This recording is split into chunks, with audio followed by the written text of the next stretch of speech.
All right, how's everybody doing today? We have a great interview today on the subject of body language. I have one of Love Systems' top instructors with me, Vercetti, and we got a real treat for you. How you doing today, Vercetti? Yeah, I'm real good, Bobby. I'm really good, actually. How you doing? Good, man. I'm looking forward to talking to you.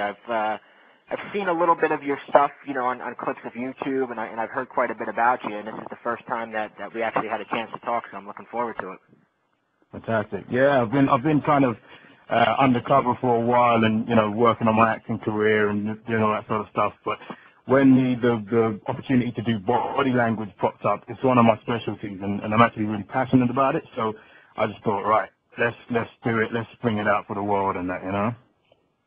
Cool. Now, I usually like to start off these interviews with just giving a little bit of background, give you a chance to maybe tell a little bit about your story. That way the guys listening can get a better picture of who you are, how you got into this, and, maybe some of the discoveries that you made along the way that made a big difference on your game.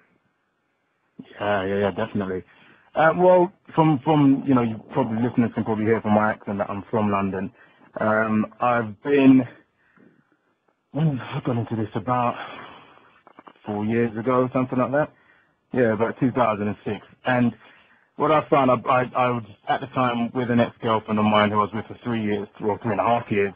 And when we split up, she was a good girl. She had a lot of good stuff, good qualities about her. She was 11 years older than me at the time. And I remember splitting up as I went to drama school, and I realized that all my relationships were through social circle, and I didn't have a clue how to meet women cold approach or anything like that, or meet women outside of my circle. I went into this period of just being extremely frustrated and just lonely. And I was surrounded by good-looking actresses, and the temptation was there, but I really didn't know how to capitalize on it. So then I started going through the internet, found, the marketing geniuses, and who David D'Angelo was the first person that I stumbled across. And then a friend of mine, we were talking about women and dating and stuff like that, and then he said, oh, I mentioned David D'Angelo and something that he had mentioned in one of his books. And my mate was just like, well, hold on, David D'Angelo, have you heard the game? And I thought, no. So he introduced me to the game. I read that, just thought it was absolutely mind-blowing, and just loved the adventure. And from there, I didn't really look back. We started going out in London, found guys in the community and stuff. I met up with, I met Jim, so Mr.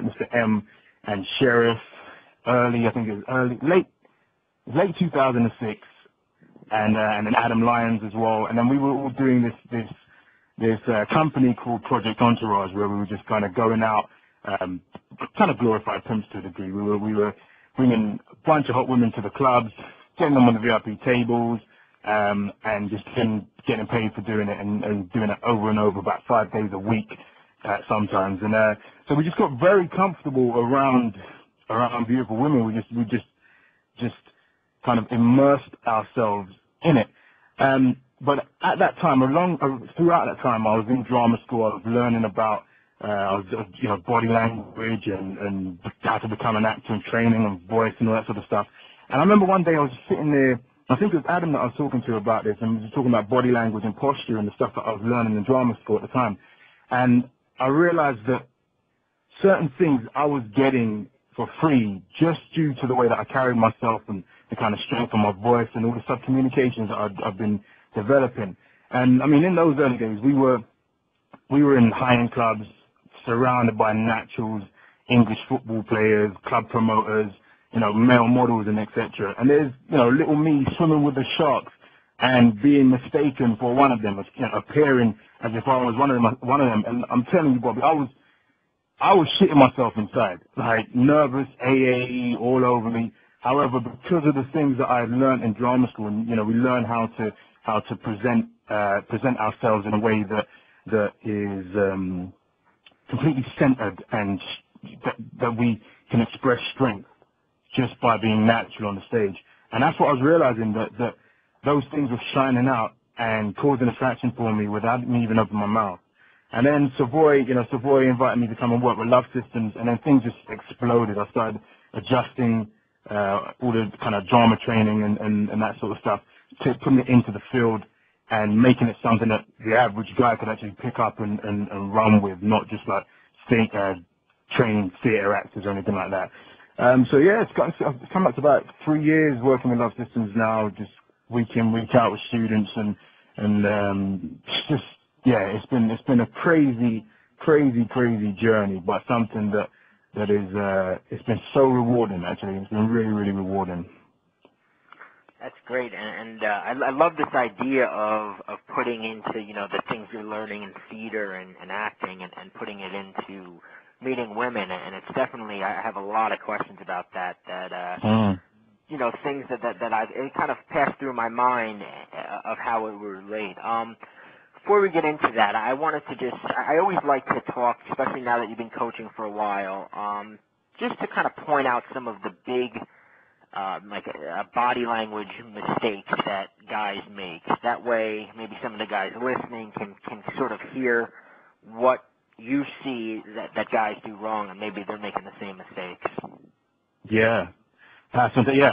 Well, I'd say this is probably something with 80 to 90% of students that I meet.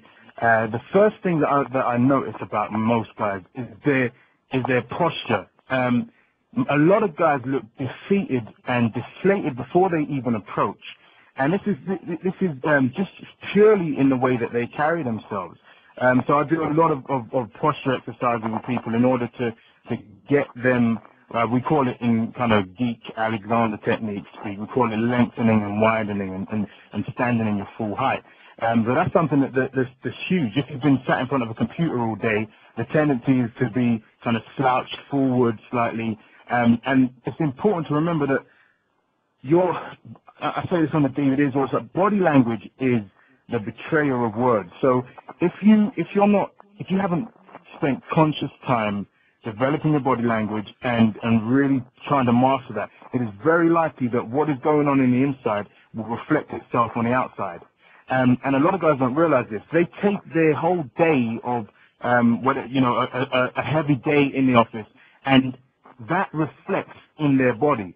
So when they go out to meet women and start to try, I don't know if they're using lines or whatever, if they're doing direct approaches, whatever it may be, they take that stress from the whole day into the field and into the interactions, and it's very evident. So that's one of the first things I get guys to do, is just to shake that off, to do certain body posture exercises to actually release tension because it's visible. And another major thing that I see with guys as well is, I call it monotonality. And this is something that runs rife with the modern man. They either have weak voices that are small and boring, or they're really monotone. So it's one of the things that voice tonality is a tough one to detect if you don't have a trained ear, because our voice is very personal to us, and we also hear it from a different. The way we pick up on the voice is very different from how other people pick it up, because we're hearing it from the bone conduction inside our ears. So it's hard to tell when something is monotone. But I'll give you an example of someone who's monotone. If I can say the exact same things. Let's say I had, let me say something like I had porridge for breakfast this morning. A monotone guy would be like, I had porridge for breakfast this morning. And you can hear it just sounds flat. And even if I was to talk to you like this, I'll kind of, there's not much variation in my pitch. You can see how very quickly this gets boring.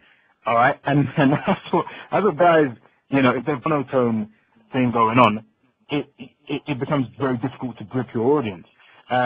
So that's one of the things that again, I work on. Another major thing about monotonality, because we teasing and I kind of stay away from negs now, but teasing and disqualification, that sort of stuff, they're delivered with a certain tone. And you get guys who, Love Systems has the routines manual 1 and 2. There's tons of routines out there over the internet and everything. And yet some guys have a lot more success with routines than other guys, and it's down to the delivery. So when we get guys, we teach them teasing, or they'll hear someone like Braddock, who's just phenomenal with teasing, and then they'll say the lines, but yet their voice tonality will make them sound either too serious or too boring, and then they'll think the lines don't work, when really it's in the pitch range, it's in the tone, it's in their flexibility, the wideness of the range that they have available for them in pitch.